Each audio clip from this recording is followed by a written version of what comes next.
Tara from season 9? Mm-hmm. No, hey everybody, and we're live. You want to hear the laugh one more time? One more time. It's really cute you're laughing. Oh no, it's not that. It's this one. It's so funny. And yes, with no further ado, welcome. It is Monday, April 19th, 2021. It is very late. It is 10:40 p.m. Eastern time here. And we just finished the Monday episode of Big Brother Canada 9 as we start into week 8 here in this 10-week season. The beginning of the Tara HOH, Jaemeel. The reign of Tara. The reign of Tara is continuing. She's Tara rising. I'm Dave Mader, joined with Jaemeel Robinson here on Super Mader Brothers Podcasting as we look at this 21st episode of this season and these HOH nominations. And we see the sauce themselves, Jedson and Beth, go up on the block here. But that was not so much the surprising thing, Jaemeel. The surprising thing tonight, you kind of hinted at me the other day that, wait until you get a load of next week. And I said, okay, I don't want to know. I want to be ready when the show hits. And when I couldn't, I could believe it. I could believe what Beth was doing tonight. On the other hand, it was also still kind of hard to watch. I don't know what these two are thinking, but we should be very worried right now. Yeah, they don't live quite in the same reality, or at least Beth doesn't, especially. I'm not quite sure about Jedson, but they don't live in the same reality that the rest of the house does. No, they don't. No, this is delusion is, I think, too nice of a word for how some people are playing in this game right now. And you'll see it as we talk through this episode, like some of the takes and some of the thought process, like the direction in which they're going, it's like it makes no sense from anyone who you're hearing from people in the game. So from their perspective, they're like, what is she doing? And from the viewers' perspective, we're like, what is she doing? Yeah. Jeff, Dave. Like, you're delusional, mama. Delusional, Mama. Yeah, it's something else. We got to break this all down tonight, Jaemeel.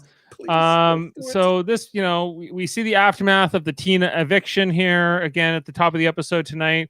We see, Kiefer gives us some diary room sessions. He says, I just survived the craziest week in this game. They made their biggest mistake. So I don't know if Kiefer's trying to save some face with the fans, where he's saying he's not going to just roll over and die for the trio now that he promised his life and he begged them to stay last week, and he did. And now he's kind of flipped to the other side now that Tara has won. But he says he's down to fight with the Davids. Kiefer says this. How did I not pull that as a clip? I'm a David.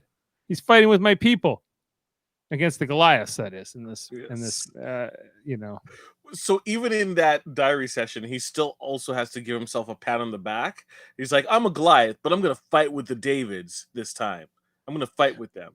Right. Is that what this whole Big Brother season has been? Goliaths and Davids? Kind of like the Survivor season that was themed. Well, that had a very specific theme, which was like underdogs versus people who can't stop winning, AKA Jedson, people like that. They're winners. It's the Packlids. Everyone's a Packlid. Everyone's a Packlid. Can you make us go? Yes, basically. That is the conversations that the sauce has and that the other sauce has. It seems like people are succeeding despite themselves. And as we see the culmination of what has happened in these 21 episodes, this one, the 21st, we're like amazed, like, how did these people with these type of like thought process of what's going on in the house, how are they here? How have they made it so far? And it's mind-boggling, Dave. Yeah, it's a little disappointing actually too, because I thought like Beth, she's shown promise at times. I've seen like glimpses from her where I'm like, she could be a good player. She plays for herself. And sometimes when she gives us these sessions, but then you can only judge them by their actions. If I had to invoke Star Trek here, Jaemeel, I would think about Kira's speech to Tora Ziyal and saying you can only judge Gul Dukat by his actions, only by what he does, not by what words he uses to rationalize what he's doing. And then Beth I is the same thing. She sometimes will say, I'm independent. I'm not here for a boyfriend. And sometimes she's even convincing, but everything leads us to believe she's just completely locked in on Jed. What Jed wants is what Beth wants. Yes. And even though they're in a trio, it's like, oh yeah, but you're the third member of the trio. Like openly would position it that some members have to be protected more than others.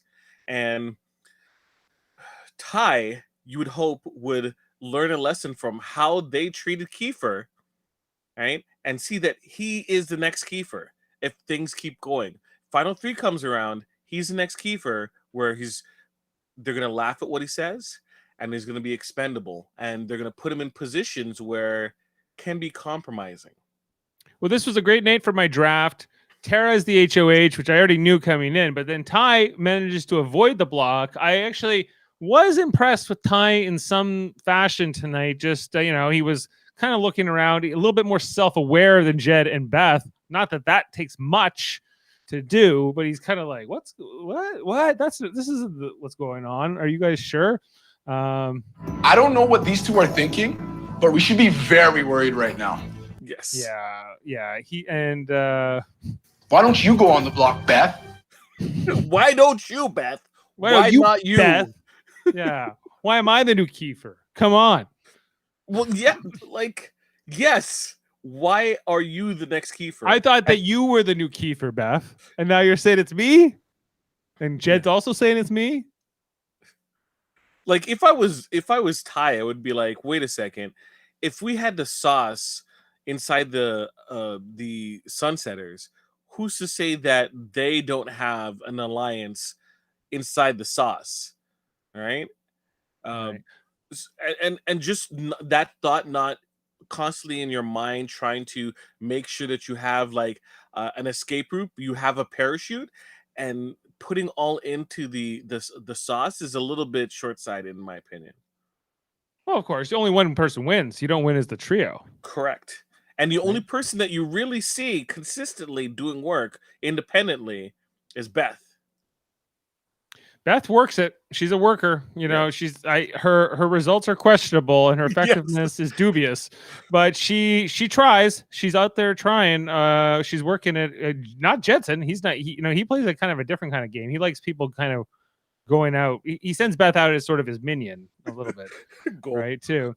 Okay. So there was Tara's the new head of household tonight. We had hugs all around, but Tashawn was saying this is worst case scenario for the sauce. All the sauce all end up as members or have-nots, which I thought was great. I thought, but don't worry, Jaemeel, we're gonna get a chance to save them. No, oh my gosh! I know you're dying to save Jed, Ty, and Beth from Slop, right? Look, I hate that. Shouldn't we be able to vote for nobody? There should be an option to vote for nobody.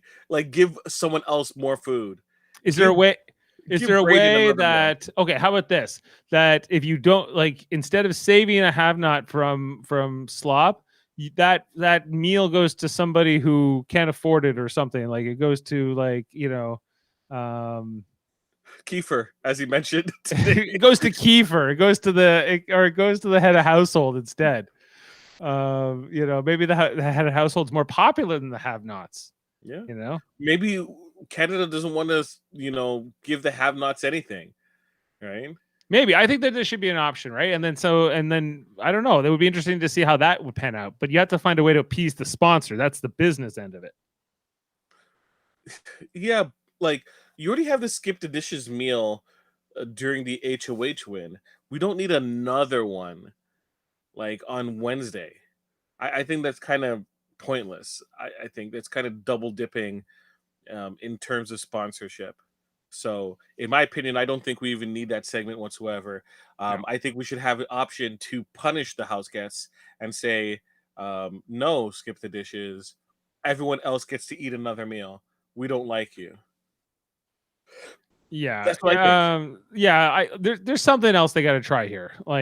Just because in this situation, I don't want to save any of these. Even though I have Ty in the draft, I still don't want him on. He hasn't. These guys, they've had it too easy. These three. And they need a little They bit of haven't been on adversity. Slop. This is their first time on Slop.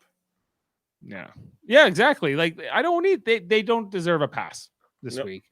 And there should be an option. I'm calling for it. There's a rally for Wednesday. It's still gonna happen. Somebody's gonna get it. It's probably gonna be Ty if I had to guess of the three, but we'll see.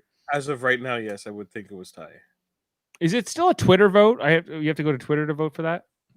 I'm not even sure. I think so. I never voted. You never voted. I voted last time, and it was Rohan by a landslide. And the last time we voted on this kind of stuff. Okay, so we had Ty and Beth in the defender room at one. Well, there was a celebration in the pantry. Yeah. Right. Was that Kiefer doing? Kiefer, Tara, and Braden. Yeah. Right. He's like, I'm with you guys. I'm with you. Kiefer comes to Tara into the bathroom, and they're like, I'm ready to go to war with you.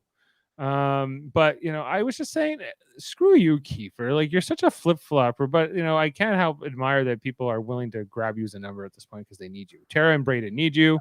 So I disagree. I don't think he's a flip-flopper. I think he is so centered around his own self-interest and thinks that he's the hero of the story, that he's always on his side.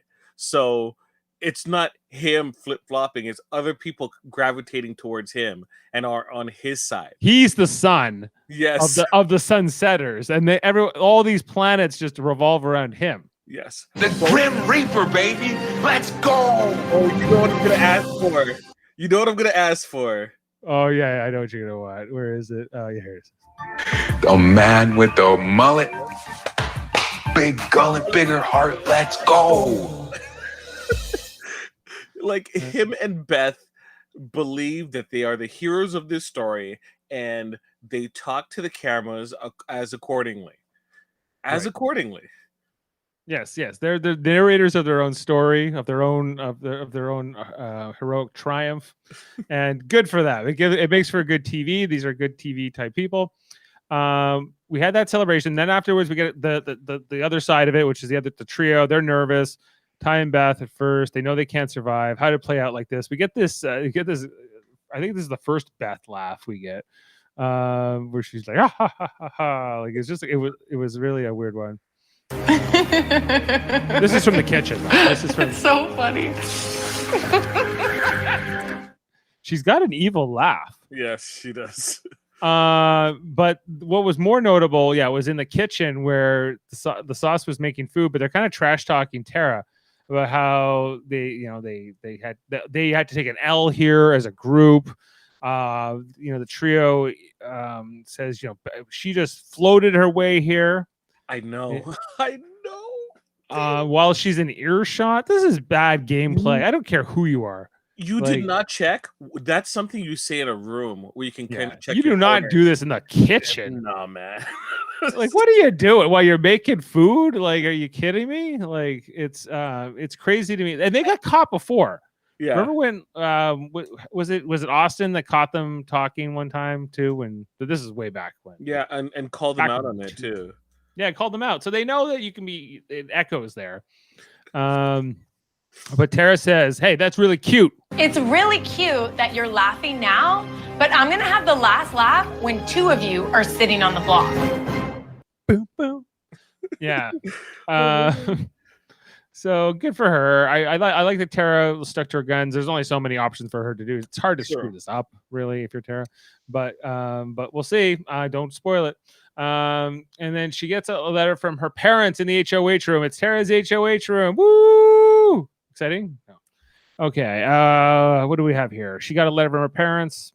She was dying to hear what they were thinking about this whole experience. She was dying. I was not dying to hear about how she was dying to hear from her parents. At all. But they said, P.S. You got this, Tiger Tara. And they go, hey, it's trick shot, Tara. Let's represent. Bunch of cowards. Tiger Tara when they know I'm trick shot Tara. All right. Then we got Jedson and Beth in the OLG room. And she goes, my main concern is that you're safe, Jedson. Beth's plan is to convince Tara that she'll backdoor Jed, right? And then Beth. Okay, so I was just like, okay, let me tell you. Her plan was to go to Kiefer, to talk to Kiefer, to convince Kiefer of her plan, and have both her and Kiefer go to Brayden and suggest that Brayden volunteer to Tara to put himself up and Ty so that they can backdoor Jed. Right? Okay. That was the plan. That was the plan. Which relied on, one, Brayden actually agreeing to going on the block. Two, Tara thinking what she's saying is truthful. Thinking that what happens if Jed wins veto? It can't put him up, right? And he can keep the nominations the same. It's a dumb decision. Very dumb decision. It's the whole plan, like their whole thought process here is incredibly bizarre. It's extremely like what you would expect out of some players like in week 1 or 2. Like it's not what you expect in an 8-week game like this at this point. Jedson and Beth, whether or not they're recruits or not or whatever, like they should have a little bit more awareness. They should be more on the Ty level. Ty is more like a little bit more what I would expect here. Where why would you do that? There's only so many of us left. Only so many of us can win. It's math. There's certain obvious things about it. But Beth plays in sort of she thinks she's the mastermind here. She's got everybody wrapped around her finger. She's not aware that people can kind of read her. Read her like a book. Here's the thing, and they mentioned this episode. People big pet peeve, misusing the word backdoor. You cannot backdoor someone if they play in the veto. There's no such thing as a backdoor when everybody's playing in the veto. I told you it's a screen door. Yes, the screen. That's right. The screen door. Yes. So Tara, we have to screen door Jedson. Like, wouldn't Jedson be even more suspicious that, hey, she's not putting me up? There's either one or two reasons. One, we're good, which isn't true. Or two, she's trying to put me on the block after the veto. So as like an insult. Yeah. So it's like, I need to win the veto to make sure I don't go up. Like, it's that simple. Like, is it just that Beth has no capacity to look at it from their point of view, from Tara's point of view, from other people's point of view? Is that her weakness here? Or is she just dedicated to Jedson? One take I heard online, which I strongly agree with because it actually lines up with everything. And that's from Taron Armstrong. And he says, Taron Armstrong, sorry. He said, people like Beth look at the scenario as what is best for her and then tries to make a plan that works only for her and then talks to other people as it's even in their best interest to help her. So that's her logical reasoning for thinking this plan makes sense because in this scenario, I saved Jed, right?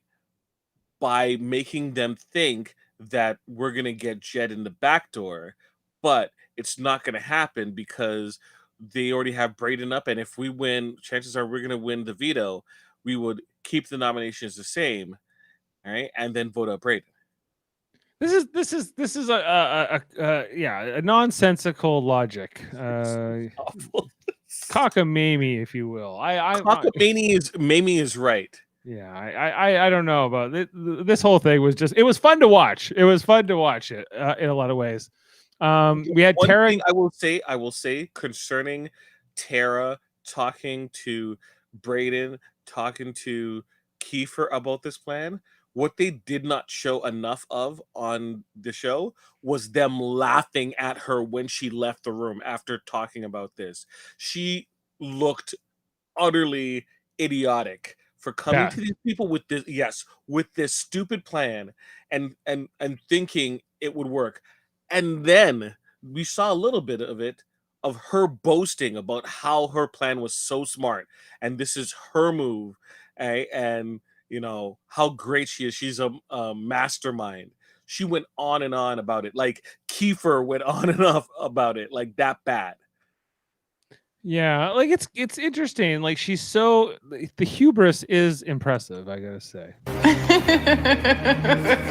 It's so funny. Okay, we also had tonight a sequence here with Tara and Kiefer in the HOH room. Kiefer was like, "Are you Tara from season 9?" Is that Tara from season 9? And then he goes, he said a line afterwards. Vito and HOH winner, he said after. Vito and HOH winner, and then it's like, he said one thing like, she got it, or something like that. Like he acknowledged, like, oh, is it that girl, the one who's running the game? And she's like, mm-hmm. It's like, I thought it was, right? Like, it was like their playful banter, like he's getting her into the stuff that he does to himself in the mirror, maybe hoping that maybe she will echo it back at him if he wins HOH next week, so he can kind of flex, right? And have someone narrate his victory. Don't call me a coward, Tara. Are you playing right now? I'm gonna win. I'm gonna win. I'm gonna win. I'm gonna win this whole game. Like, okay, let's see this whole thing. Well, oh yeah, they're the new power trio. They said here too. This is the new power trio. The most unlikely trio in Big Brother history. Let's do battle. Let's do battle. I gotta give Kiefer credit. He knows how to write his own story, like better than Beth does, because he at least understands that other people are interacting with it. Beth just it's a complete fiction. She just doesn't understand why the people aren't playing her game. I could understand Kiefer's mindset in, like, yes, he believes he is the hero of his own story, which, you know what, I think a lot of people should do it more in their life. I think that's actually a pretty positive thing. Don't be delusional, right? But he talks about this whole thing being a battle of give and take and ups and downs, and it seems very I think he does a better job of acknowledging his losses, whereas Beth is like, I've run the game from like day one. We've been running the game, and people like Tara floated on through. I'm like, wait, what? How many HOHs did you win up until like 2 weeks ago? Not even a week ago. Like, yeah, well, the winning back, the Jensen and Beth winning power back to back, and then I think Tashawn had a veto win in there, right? It just like it went to their heads like huge, like crazy. And they were like the dynasty. They were like the Lakers, like, or they were gonna be just something else. And now it's over. They were like, wah wah. You guys didn't win anything. Like, she said that in like literally a couple days, like 2 days, Tara matched their highest individual win total with Jensen. The 2.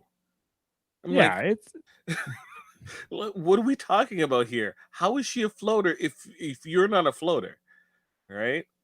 Like, it's weird how it's weird. It's one thing how they see themselves, and they have sort of of an inflated or like this incredibly powerful view of themselves, more than it's worth, or sort of more of the sum of it. And then on the other hand, they look at other people less than what they're worth. At least in the case of, I think, Beth and Jed. Like, they look at people like Brayden as, I don't know, it's not good. It's like poor jesters, and it's like, you filthy peasant, why are you in my way to the money? Yes, I am the chosen one, and you are yet but a peasant. Yes, it's sort of like that. We are members of the nobility. I'm like, Beth. That's why I had to appreciate Kiefer when he had that conversation with Ty. Or it was Jed, and he's like, I want that money too. Don't be under the impression that I'm just here, right? 20,000, even second place will help me out, and 100,000 is going to do even more. So I'm looking to win that money. And I'm like, you know what? I think a lot of people need to have that in mind when they're doing these things, because they kind of lose their focus. Like, I believe Jed certainly has lost his focus in this game. Jed was walking around tonight like kind of lost, not knowing what to do. Couldn't believe Tara. How could Tara win? You got to be prepared for anybody to win. That's what Big Brother is, Jed says. But that's okay. But they said, okay, we have to. Okay, but Kiefer Tara, Braden, they go, hey, we got to dismantle this trio. Deshaun is the weak link. He has no end game with them. That's what Kiefer says. I tend to agree. And then Kiefer also told them about the Sunsetters. I guess Braden already knew about it. So Tara now knows about the name, but he's like, you can never tell them. We'll see if that comes out at any point. But straight up, it doesn't mean anything. It doesn't mean anything. She wasn't that impressed by it. Kiefer and Deshaun in the kitchen after this. Before you get to that, the interesting fact was Braden was like, "Do they have a name for the trio?" And Kiefer's like, "No, they don't have a name for the trio." And I'm like, that's a little sus. A little sus that you would just not think. Of course, they have a name. That's a little sus. A little sus. Like, come on. Like, if you're Braden, you're like, that doesn't sound right. I'm pretty sure that the amount of time that those three have been staying together, they have some kind of name for themselves. Have to. They do. I have it on a clip somewhere. The isosceles triangle, aka the sauce, has been on fire in competitions lately. Fire until Tara won. Okay, and then Kiefer and Deshaun in the kitchen. This is where Kiefer says, I'm not with the four anymore. Now I'm more playing for myself here. If I were them, I'd be pissed at him if he was saying this to me, because after last week. Don't you feel like they've already come to grips with Kiefer not being with them, like a little bit way too easy? Yes. I thought there would be a little bit of like coverage or like, I can't believe you're gonna be with them. Well, they sent Tina out last week, and they kept Kiefer, and that was like that was all about supposed to be being good for them. And Kiefer's like, no, like I'm glad you kept me and not Tina. And I think it was better for the game, Obviously, like if Tina was here, this would not be as interesting. I think, even though I think her giving counsel to Tara would be a different dynamic, but I'm more. I like this particular 6, I guess, more than. Yeah, I would. If Tina was here, even though I was hating on Kiefer last week, and I still hate on Kiefer a little bit. You want your blue line? Well, she's all right. But this is where Deshaun, they're trying to bring Deshaun to this, like to the not be with Jed and Beth so much. Like, hey, like play more for yourself. And he's seriously considering it. It was so significant. I had to pull it. However, we're getting near the end, and I gotta start playing for myself at some point. At some point, he has to play. Yeah. Maybe it's final 6. Maybe this is the point. You're gonna look up the wiki and it's like started playing on on week 6, week 7. Had to consider it. Week 8. No, sorry, it was week 8. He's like, at some point I might have to think about this, but I've never had to think about this before. And then he goes outside after he talks to Kiefer, and he starts telling us about that it's chess pieces, Jaemeel, and he has these analogies for every player who's left. Okay, so he talks about how Jedson is the queen because he's dangerous. He can do anything. He can move anywhere. Yet Beth is the king, and because Jed protects her, but she doesn't want to protect anybody else. This is it's interesting just how he was describing all these, right? And then he goes, and Tara's the rook because she moves in straight lines, and she's a straight shooter. But Kiefer's the knight. He's tricky, and you don't know what kind of move he'll make. But knights, we do know what kind of moves they make. They make L moves, right? Yeah. L-shaped moves. Yep. Okay, but that's okay. And then he talks about Braden. He talks about Braden as the pawn. He goes, he's made no moves, and he's seen as expendable. Oh my gosh, Dave. I don't get it. Like, wait, and Deshaun, you're not expendable? Like you're inexpendable, Deshaun. Unless you have voting power, you're expendable. Right. That's it. If you at final 6, there's nobody who's expendable. Every vote counts here, and the fewer, like Braden's vote, you might need Braden's vote. Whether you think he deserves to win or not is not the point. Right. But then Deshaun says he's the bishop. That's the game he's been playing. He's the bishop. He goes diagonal. and teamed up with someone can take anyone down, like the queen. Yeah, for the if he king. teams up with the king and the queen, he can win. But I think bishops can team up with multiple pieces to win. True. Isn't that also the point? It's space management. That's all it is. Space management. Right. Right. He's like, well, the bishop teams up with the king or the queen, but the bishop could team up with the rook and the knight, or even the pawn. I agree. He doesn't think so. He goes, no, this is how the pieces line up. You know, This man, Dave. I watched this segment and I was so angry. I'm like, are you trying to teach me? Are you trying to teach me something? And then I'm like, you don't think I know chess? Like, I don't think he knows chess. he just learned and he's just flexing his new knowledge. He's like, I know a little bit about each of these pieces.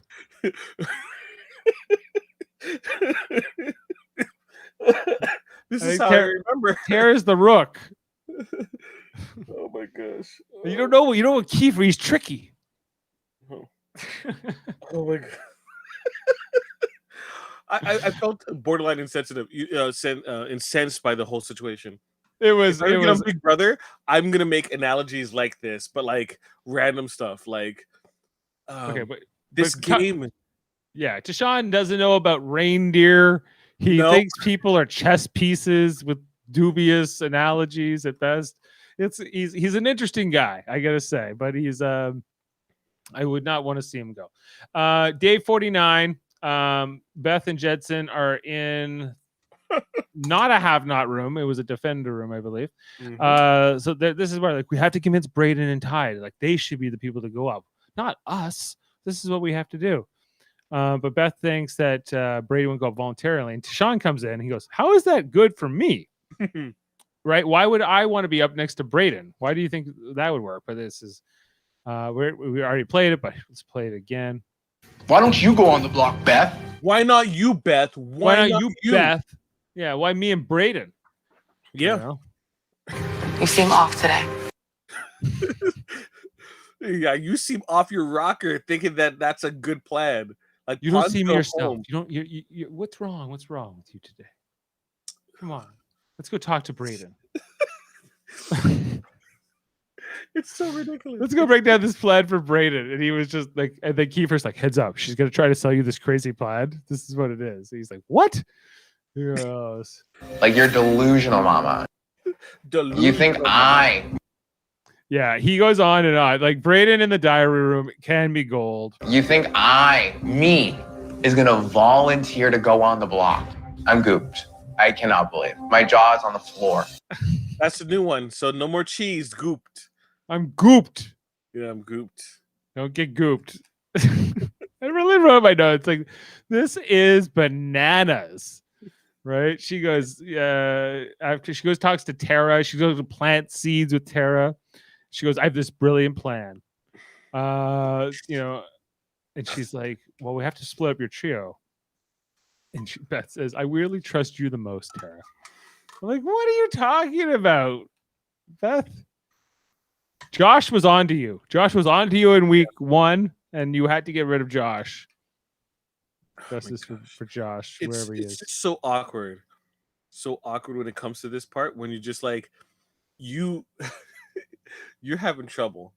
You should have like a little powwow, think it over, and then do it again, because it made no sense.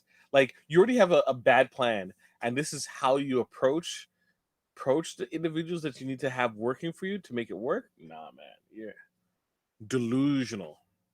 Yeah, like it was pretty nuts. And then we also got this this vote for skip the dishes right after this point. Oh, by the way, I just pulled up the vote. I'm voting for Tashawn. Let's just see. 5,673 people have voted, and Tashawn has 83.6% of the vote. Wow. Beth has 7.5% and Jedson has 9%.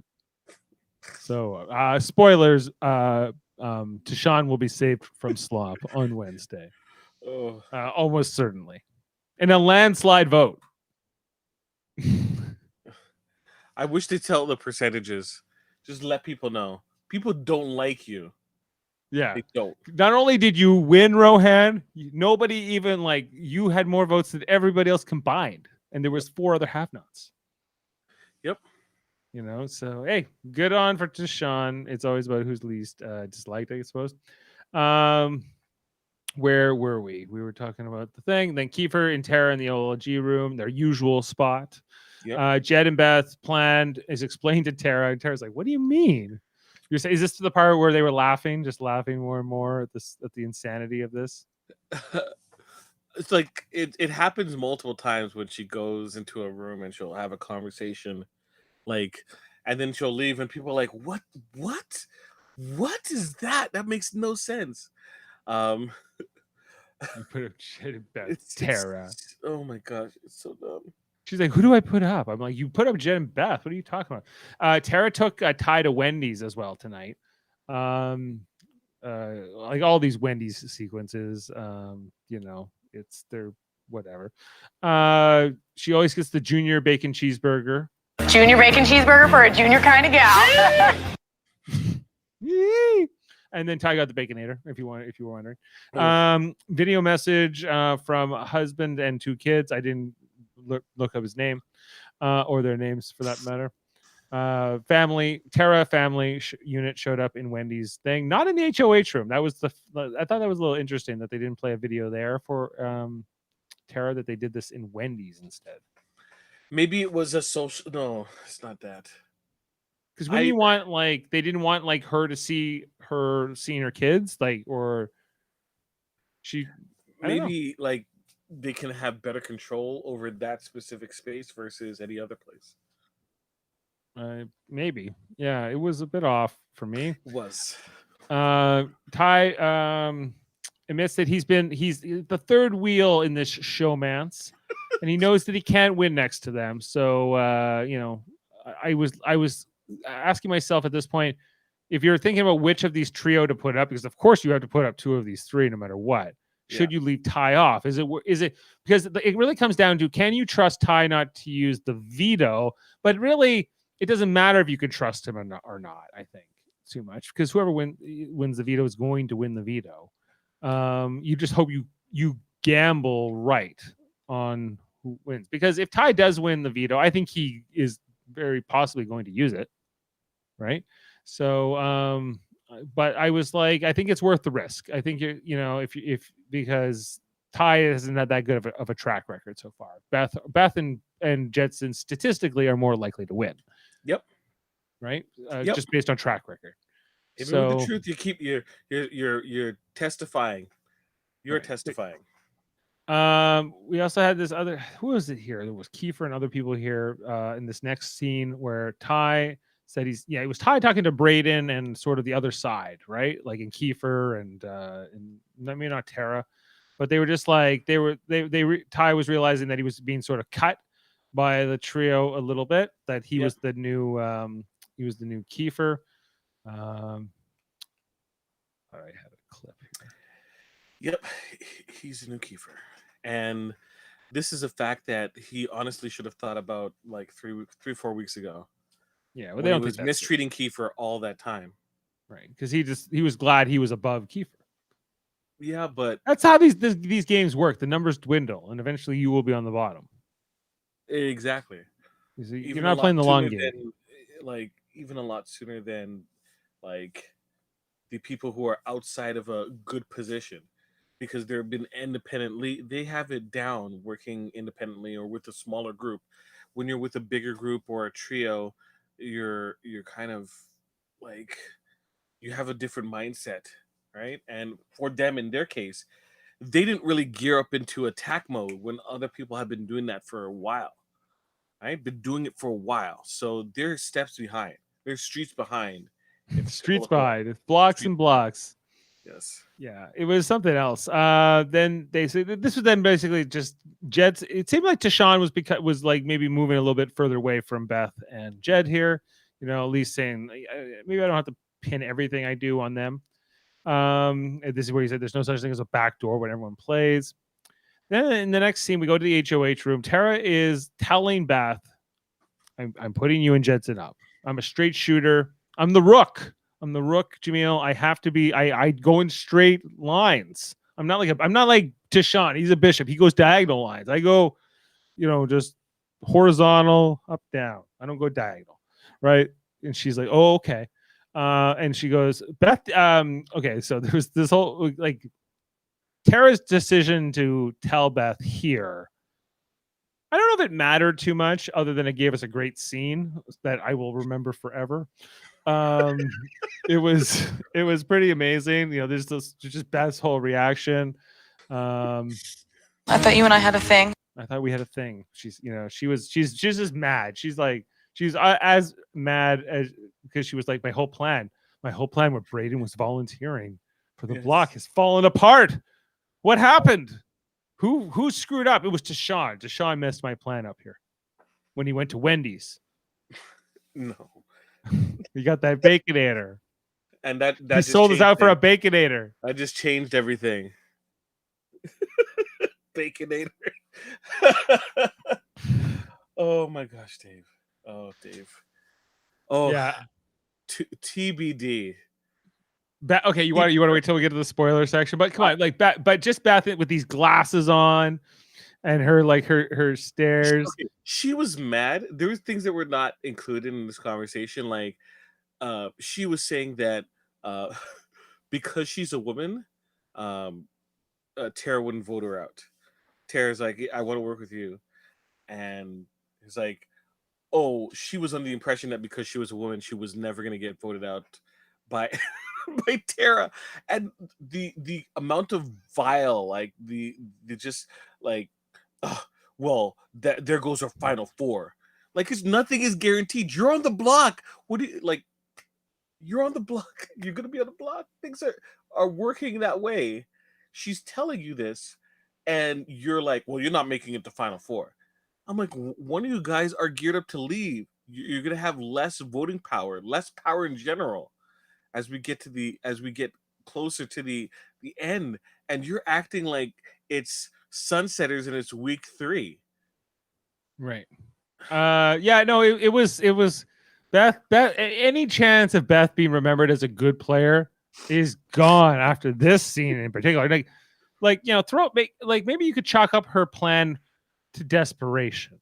You know, like I got to do something to try to fight for my life here. So I got to like maybe try to convince people to go up instead of me or something. I could see it, but this like just how she's like, it was not calculated. It was just sort of petulant and sort of bratty.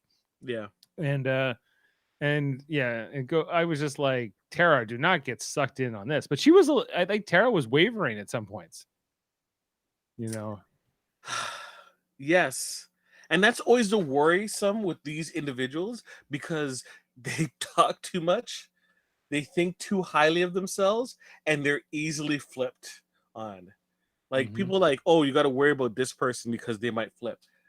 Like in terms of like they just might not make a decision. You pinning your hopes on someone who can't like really stay the course during an entire week. That being said, the person who feels that way also has that same issue. They're all in the same boat. All of them have flip-flop. I think the only person that hasn't really flip-flopped that much is Tara, right? Honestly, because she hasn't really been in the power and made that many promises to be able to flip-flop in the first place. But so once again, what are we talking about here? Why are we coming to this conversation with this type of mentality? It makes no sense. But what is Beth's? And like I know Beth, her ultimate goal is to keep her and Jed safe, but it seems like she wants to go back to report to Jed. Don't worry, I worked a plan for us, and I did my mastermind thing, and I saved you. And don't you love me?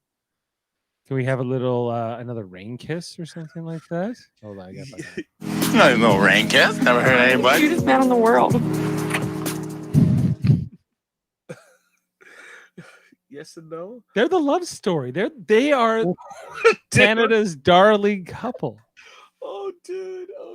Okay, they're not going to show this on television. It isn't a spoiler or anything like that.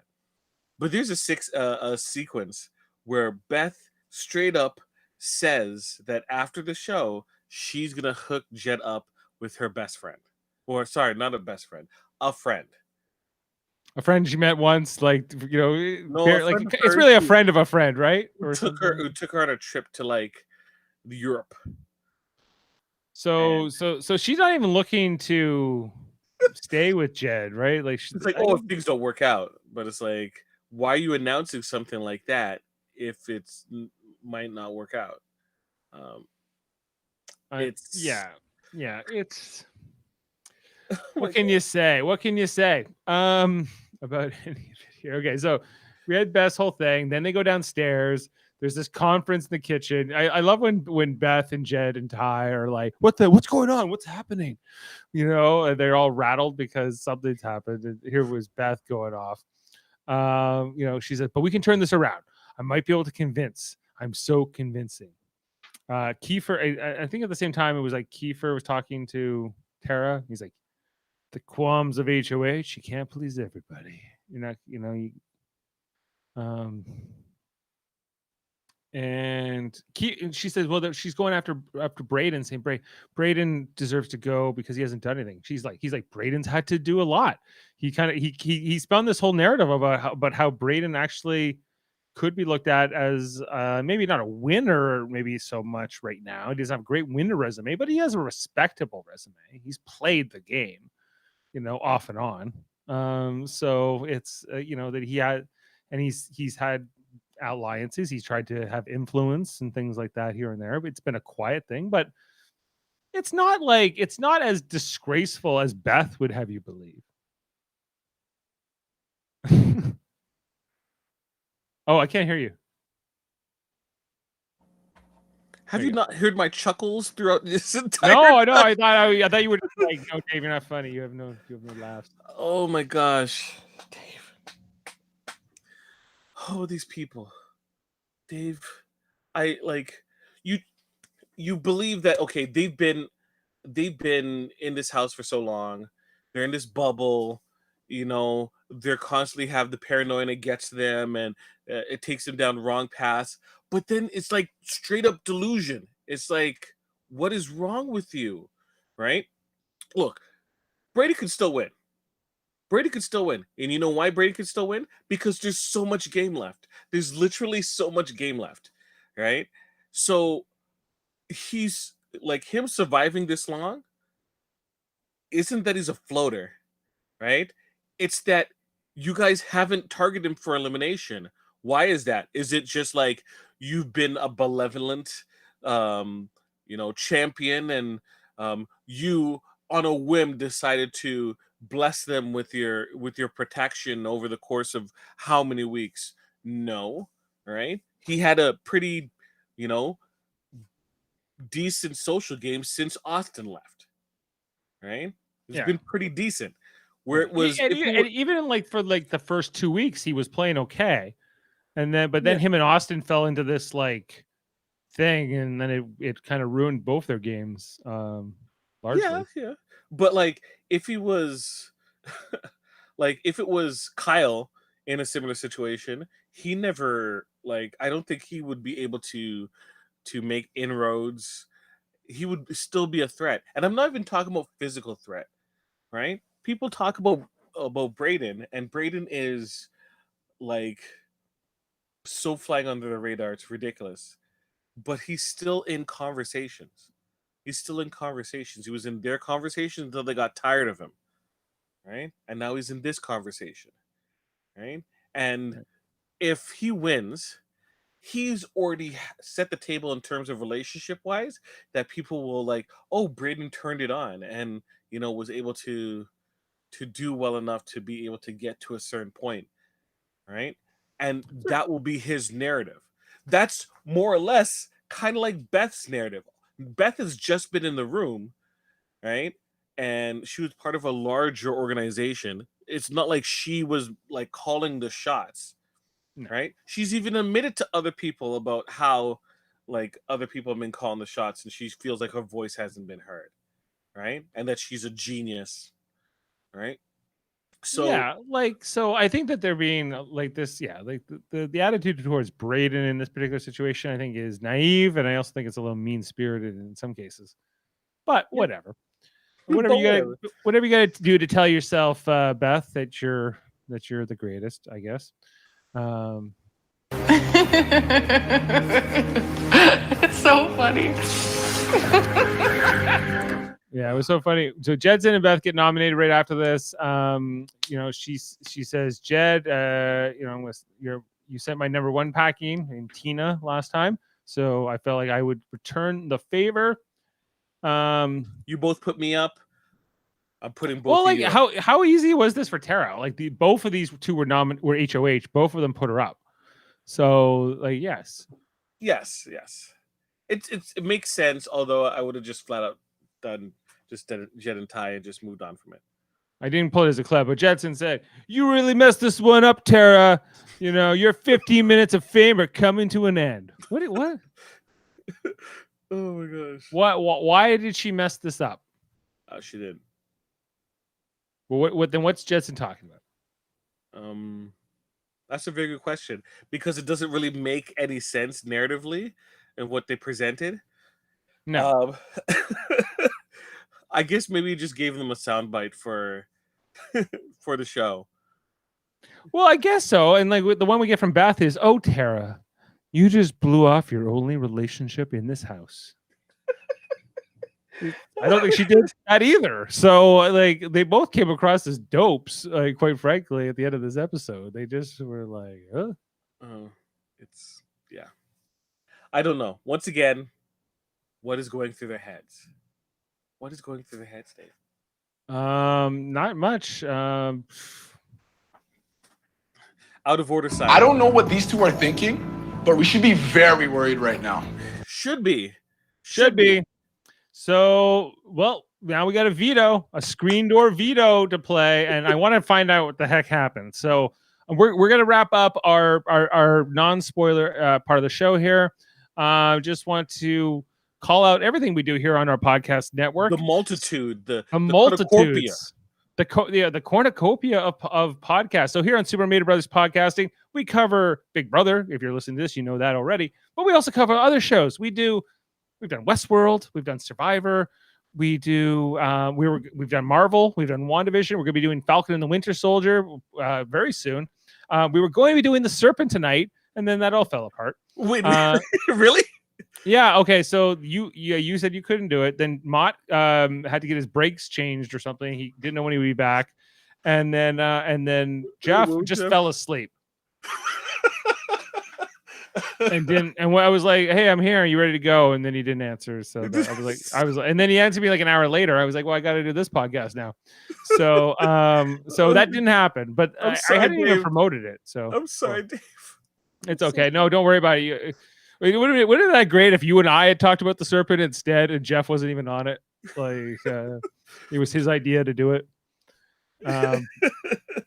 But anyway, okay. we will do it. I think I just said we'll reschedule it for another night. We'll see. Like, no promises. Look, I watched that trailer and I'm like, it was way too late for me to start that. I'm sorry. I don't know if you'd be able to get through it. It's not. I don't like it. So it's which, like, folks, honestly, when Jeff and Dave talk about it, it's going to be worth the drive to Acton because, like, Dave does not like it. Jeff has feelings about this. Opposing ideas means great discussion, which is why you need to watch the Super Mader Brothers when they do the Serpent. Yes. Well, yeah, because usually I love it and Jeff hates it, and this seems to be the other way around. So watch Bizarro World podcast. Yes. Also on Super Mader Brothers Podcasting, what else do we do? I think that's everything. That's it for now, but just, I'm going to put out there, you know what, Dave? I'm going to announce it for you. The Circle review is coming up. It's the Circle review. I want to do it, but it's like I feel like we're missing the boat because like week 1 is coming on, and week 2 is upon us. So if we're gonna hit it, unless we only do one at the end, we could do just one at the end of the Circle. We'll have discussions about it. We should have some discussions. Okay. Also, check out our other channel, Trivial Debates, where it's a monthly channel where we argue about movies, TV, sports, and kind of a game show format. Just to show off that poster here, let's bring this up. Hit the button, Dave. My son Eamon Mader hosting on Sunday, April 25th, 21 at 11 a.m. Eastern. We got some of our other podcasters in here. We got Adam Woodward, who is often on our Wednesday original series Star Trek podcast, as well as Jody Simpson, also who's on that Wednesday podcast often, and my mom, Beth Mader. So we're gonna have quite the episode this Sunday with my son hosting and his grandmother being a contestant. It's if you like, you should refer to your mom as the Beth that doesn't suck, because she gonna win. She's gonna win. Yes, exactly. Also, we do well, before I show you that, we have our other channel, Live Long and Podcast, that's Star Trek related, where we talk about Star Trek multi times a week. Tuesdays we do Star Trek Deep Space Nine at 9. Tomorrow we're doing an episode called Fascination, where like they all get like a love potion and everybody on Deep Space Nine wants to bang each other. It's like it's great. It's quite something. So that's one's got me and Jeff and Jaemeel and the Millards. And guess what? We have a special guest tomorrow. Steve Shivs from Steve Shivs' YouTube channel is going to be joining us for that. So hey, check that out. He's also on Wednesday. Sorry, before I get to that, we're going to be doing original series TED Track, where we're going to be doing The Conscience of the King with Kodos the Executioner this week. That will be at 7:00, as well as on Saturday night. We're going to be doing our next installment of Star Trek Radio Theater with Steve Shivs, as well as before mentioned, coming on here to do our next edition of Star Trek Radio Theater. We're doing a season 2 episode of Next Generation called Samaritan Snare. And I'm going to be Picard again. We're going to have Steve Shivs as Riker. We got Chris Seymour as well from often on Trivial Debates, host being the Packlet Captain Revnilog or however, and Ensign Sonia Gomez. How good is this, Jaemeel? Chef's kiss. Kiss. It's gonna be great. We got Jeff back in his comfortable territory as Geordi LaForge, a lieutenant version here, and Mod is Data and a few others. So yeah, anyway, check that out on Saturday night at 9 p.m. And I think I hit on everything. Those are all our shows and everything else. Oh, and last night we did Star Trek Radio Theater. You were Julian Bashir. Did a great job, Jaemeel.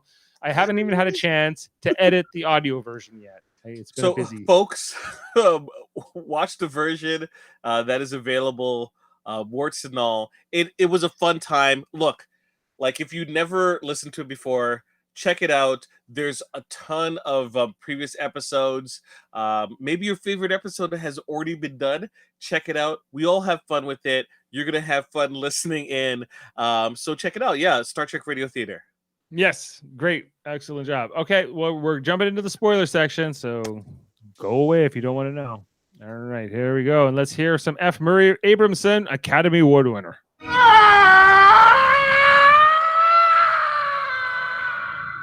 Okay, so, oh my God, Beth and Jen are on the block.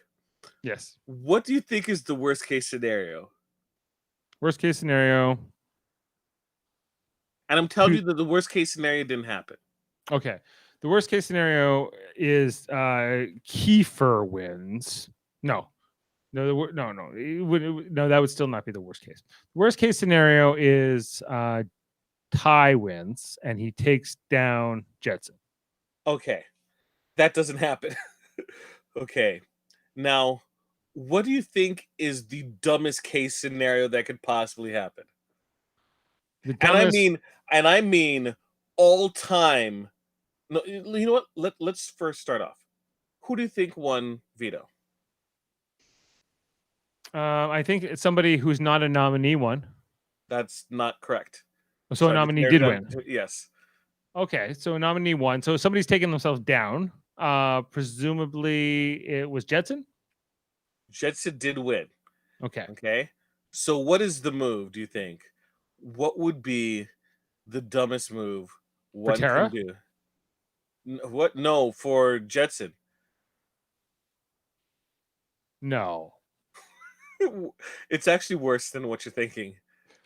He didn't take Beth down. Instead. Yes, he did. He took Beth down. Kiefer goes, you know what? Why don't I try to see if I can convince Jed to take Beth down? Okay. And they work on him. Wait, what is Yes. going on here? Okay, hold on.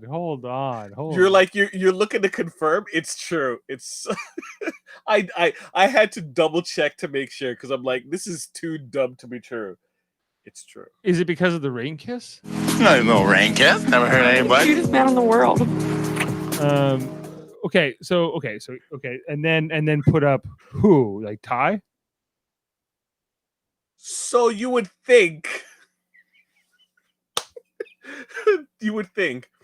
no. They put up Brayden. No, but you can't put up Brayden. What do you mean you can't put up Brayden? Well, if you want to, unless you want to vote out Brayden. So, Beth does not. They convince Tara that don't put up Ty because that means Jed's gonna be mad at you, and she doesn't want Jed being mad. And she Tara doesn't want Jed being mad. Yes, she wants. Why does she care if Jed is mad? She wants a peaceful household situation. She just wants that 20 grand. Ty has said that he's okay being put up on the block against Jed. It gets worse. Tara asks Brayden, do you mind going up on the block? Brandon goes, it's okay. And she's like, keep in mind, if you have any objections, I'll hear them. No, it's fine. So that night, Kiefer and Brayden are talking, and Brayden's like, you know what? Maybe I should have told Tara not to put me up. And Kiefer's like, well, then you should go talk to her. Just go and talk to her and get that cleared up. Don't worry. And then later on that night, when they're in bed and everything, he's like, you know, I really have a bad feeling about me going up. And Kiefer's like, then you should go and talk to Tara. Tara is looking for any excuse not to put Brayden up. But because Brayden is so nonchalant, who cares? Dude. It doesn't matter if he's nonchalant. Dude. Your final six. It doesn't matter. Dude, I don't understand this. I was so confused.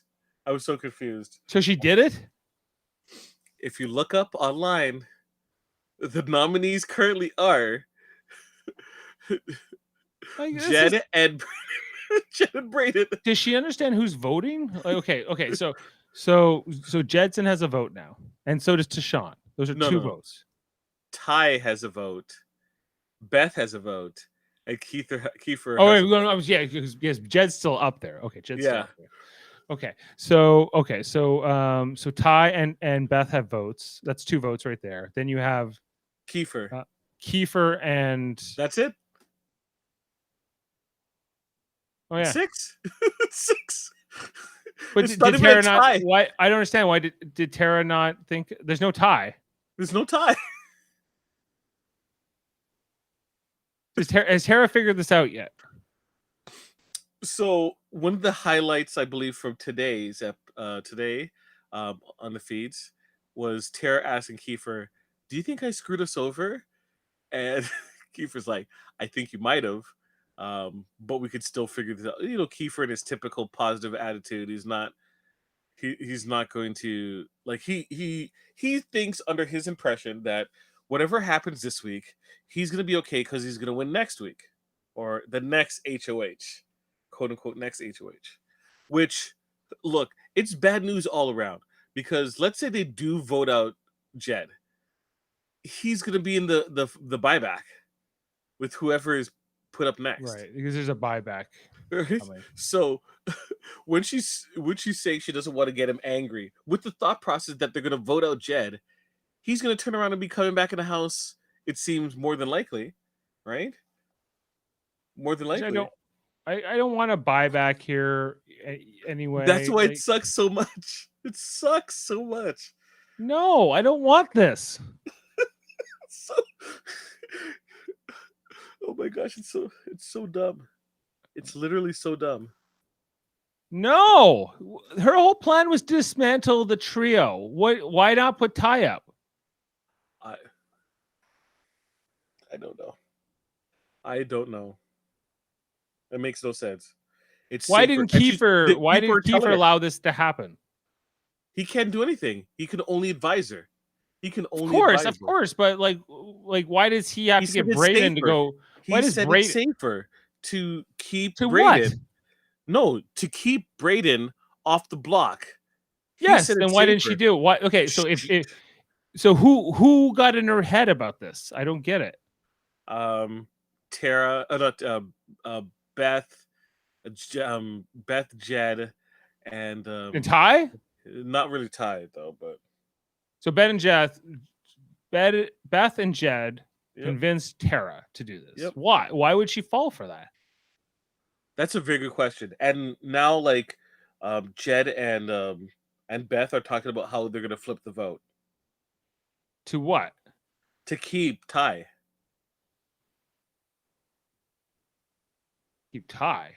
Because they were she was convincing Tara that they were going to vote out Jed. Okay. I want them to vote out Jed. You don't want them. I don't want them to. I don't want. I want somebody from this trio out this week. Are you saying that's not going to happen? Who knows? Like, this is the problem. They keep changing their mind in terms of decisions. They keep doing it, and it's hard to read. Just like with Kiefer, right? It seemed like it was set in stone. Day turns around, I look like a complete fool, right? And in this case, I'm like, not really, but like, yeah, we all said were writing his. We said he was dead. But it seemed like the problem is we try to apply logic to people who are not playing with any type of logic. Their logic is flawed. So when we're like, if you put Kiefer up, you got to vote him out. There makes no sense to keep this man. He's gonna hold it as a grudge against you.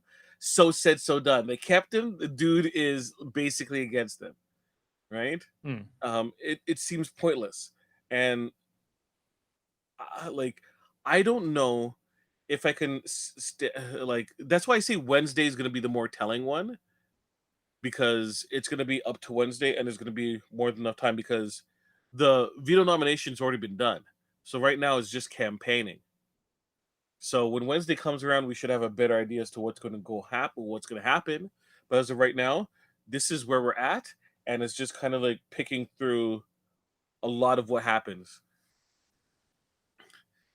Now, let me ask you a question. All right. I'm going to ask you another question. I know you're kind of annoyed already. You are annoyed. You feel like you just got knocked out of pay.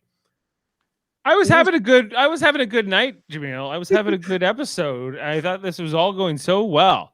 And then even when you told me that Jed won the veto, I was like, okay, well, then you do this. It was a timed veto. It was a timed veto. And then I was thrilled when you told me he took Beth down. I was like, great. Then put up Ty, and they'll vote out Jed. Yeah. Right. Yeah. How long do you think it took for him to clear through the veto, Jed? Oh, it was the slip and slide? No, it was like it was a timed. Get a puzzle from one end to the other end of. It wasn't a maze, but it was. How long do you think? A timed veto. I don't know. It could be like 5 minutes, something like that. Jed did it in less time than 5 minutes. Do you want to guess again? What was the longest time? Like half an hour? Braden said it was disgraceful what he did, and I don't think he mentioned what his time was. Okay, so let's assume he maxed out at half an hour or something like that. So sometimes even 60 minutes they give for some of these challenges. So he did it like under 2 minutes, under a minute? Yes to your second statement. Under a minute. Yeah. Okay. Impressive. So you want to guess? You want to guess? It gets. You want to guess again? One more guess. 10 seconds. No, not 10 seconds. 32 seconds it took for him to do the veto. Okay. Impressive. Good for you, Jed. And then he took down his But lady. the questions I have is, what kind of time veto takes 32 seconds to finish? That Well, seems pretty horrible. we're gonna find out Yes. on Wednesday. So, but if Braden took half an hour and he only took 30 seconds, I don't know. I don't know what to make of that. Oh my gosh. I like everyone just seems dumb. Everyone Well, seems dumb. We're like Mm-hmm. Tara's dumb, like Ty is dumb, Braden's dumb, Kiefer's a little bit dumb. Uh, Beth is just ugh. It's just like these people are so stupid. I shouldn't say stupid. They are in this bubble, and I don't know where their mind is taking them in terms of this decision. See, much better statement. Well, yes.